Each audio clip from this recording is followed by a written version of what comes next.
Majority Leader. Yes, Madam President, last to interpolate is Senator Robin Hood Padilla. I move that he be recognized. The good gentleman from Camarines Norte and BARM is recognized para i-interpellate ang sponsor sa budget ng Department of Justice. Maraming salamat Senator po, Padilla. Ginang Pangulo. At sa ating pinunong mayorya. Maiksi lang po ito. Pwede po bang makasagot ang ating sponsor sa Opo, ilang malaking katanungan? karangalan po para sa aking na masagot ko po yung inyong mga katanungan. Maraming salamat po. Kanina po, narinig ko po ang ating mahal na kasama, Senadora Risa Hontiveros, sa kanya pong pahayag patungkol po sa naging desisyon kay dating Mayor Alice Guo.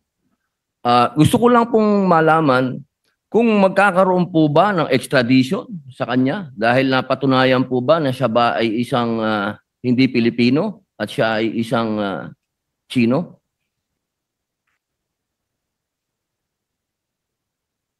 Pakagandang tanong ho yan. In fact, maraming nagtatanong ho yan na mga kababayan ho natin dahil na-revoke na ho yung kanyang birth certificate o na-cancela, sorry, yung kanyang birth certificate.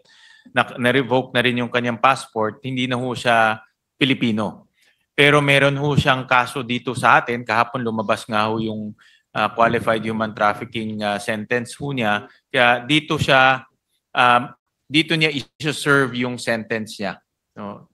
Pero dahil yung sentence niya yun ay lifetime, no? So ibig sabihin panghabang buhay ho siya dito mananatili. No? Pero hindi ho siya Pilipino in that case. Wala pong pag-asa dahil ako po nung nangulungan, marami na po akong nakasama na mga foreigner. Opo, meron po diyan ay kaso din ay habang buhay. Opo, pero inaayos po nung embassy nila hanggang sa dumating ng mga panahon na padala din sa kanilang bansa. Yan po ba final na po yan na hindi talaga maipapadala? Well, qualified ho siya sa yung tinatawag nating GCTA, yung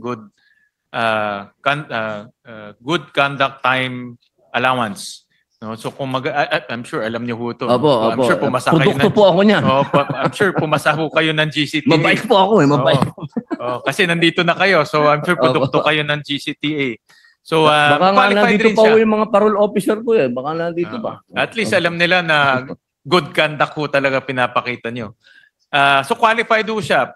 Potential na umiksi ho yung kanyang sentensya dahil kung nagpakita siya ng maayos na maayos na pag-uugali, pwede hong umiksi. Doon lang ang pwedeng masabi nating madideport ho siya, no? Okay. At that time. So kailangan po siyang mag-serve ng time. Yes, kailangan ho mag-serve dito sa ating bansa. No? Opo. Kasi dito po nangyari yung krimen. Okay. Ito naman pong susunod ko manifestation lang po ito.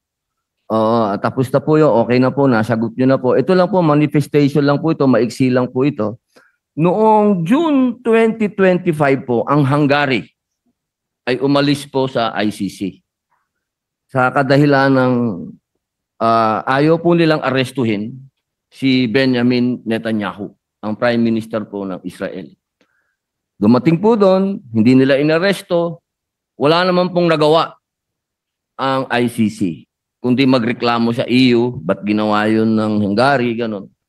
Sa akin pong manifestasyon, kung kaya pong gawin ng Hungary na baliwalain ang ICC, sana po dumating ang panahon ng ating inang bayan ay proteksyonan po. Isipin niyo po, si Netanyahu ay hindi po yan Hungarian.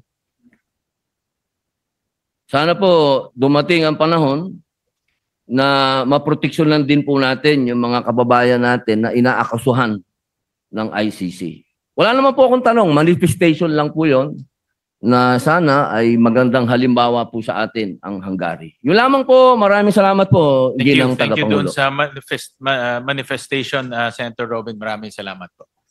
Salamat po, Senator Padilla.